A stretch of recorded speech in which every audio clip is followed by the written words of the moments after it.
It was a crisp fall evening when Matt received the call that shattered his already fragile peace.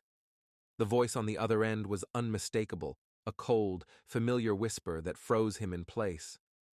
"Matt, you better find your God now," Eleanor's voice hissed, sending a chill through his spine. "Because I'm going to fucking murder you." Matt's heart raced as the line went dead. He couldn't believe it. It had been 2 years since he'd escaped her clutches. 2 years of isolation, of running from a woman who refused to let go. 2 years spent thinking he was finally free. But now, here she was, her voice seeping into his life once again. He glanced around the dimly lit cabin, the heavy silence of the night suffocating him. Was she already here? He looked down at the phone in his trembling hands, his mind racing with a single question. How did she find me? Matt's relationship with Eleanor had never been easy. At first, she was everything he thought he wanted, charming, beautiful, passionate. But there was always something off. Beneath the flirtation and seduction, he could sense a darkness in Eleanor, a possessive hunger that only grew with time. She was a master manipulator, weaving a web of lies so expertly that Matt often questioned his own reality. Whenever she was caught in one of her lies, she played the victim card. "You don't trust me?" she'd say, her voice quivering with feigned hurt. "I thought you loved me, Matt." Even when Matt caught her in bed with another man, she somehow twisted the situation. "You were neglecting me, Matt," she would say, her eyes welling up with fake tears. "I had to do it. You weren't there for me." At first, Matt believed her, dismissing his doubts. But the lies piled up, and soon he couldn't ignore the truth anymore. The weight of it all broke him. The day he finally called it off, he thought it would be a release, a chance to heal. But Eleanor wasn't the type to let go. As we reflect on this story, subscribe and don't forget to turn on the notification bell for more daily stories that need to be heard. Hit that subscribe button and let us know where you are watching from in the comments. We'd love to hear from you. Soon after the breakup, strange things started happening. A text here, a missed call there. But it wasn't just the digital invasions that made Matt uneasy. It was the deaths.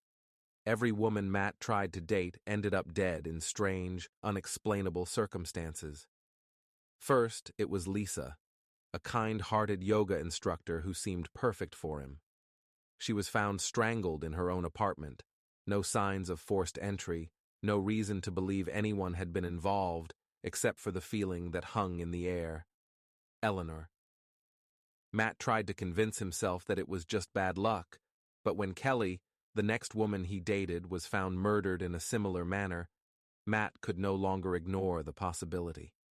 Eleanor was the common thread. He moved to another city, thinking the fresh start would break the cycle, but then Amelia, woman he had met at a book club, was found dead, her throat slit in her own home.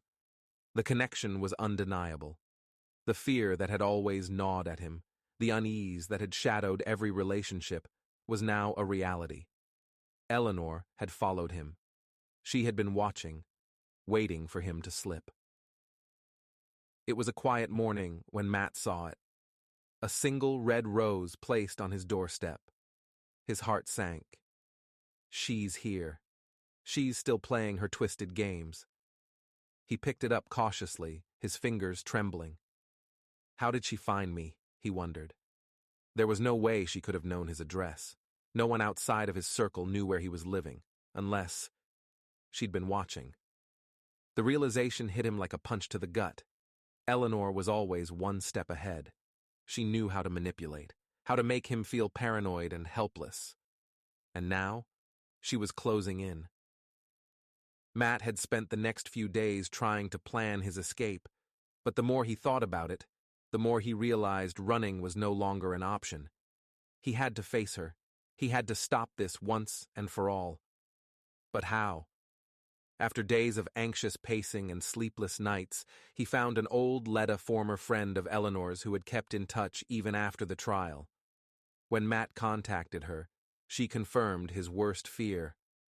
Eleanor had escaped custody months ago, using a false identity. She had been living in the shadows, planning her next move. Matt didn't waste any time. He found a secluded cabin in the woods, far from any prying eyes, and prepared for the confrontation.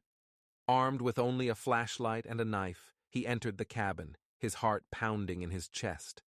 The place was eerily quiet, the kind of silence that suffocated you. But then he heard it, the softest whisper of a familiar voice. "You came back, Matty. I knew you would."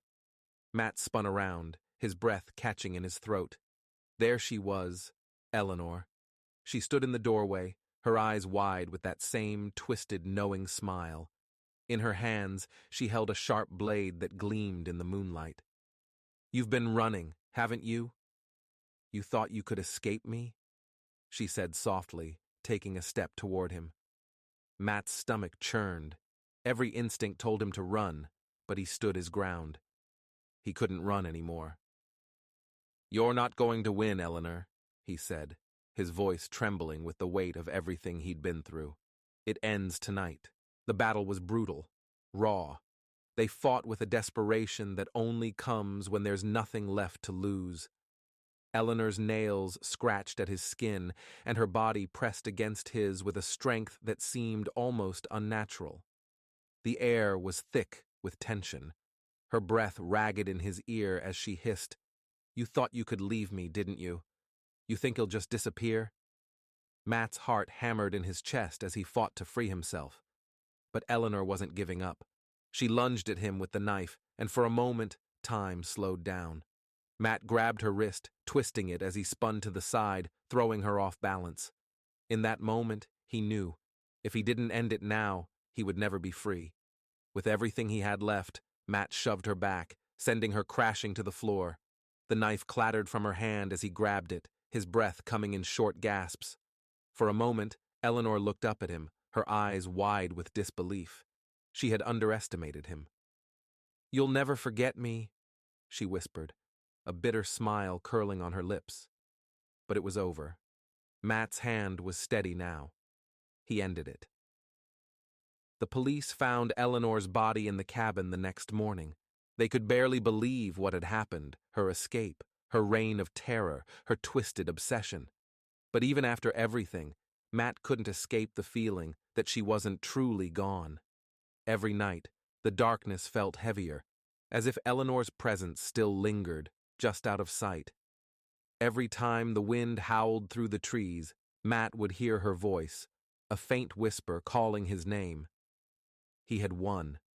He had survived. But the scars, both physical and emotional, would never truly fade. And sometimes, in the stillness of the night, he would wonder, was she really gone?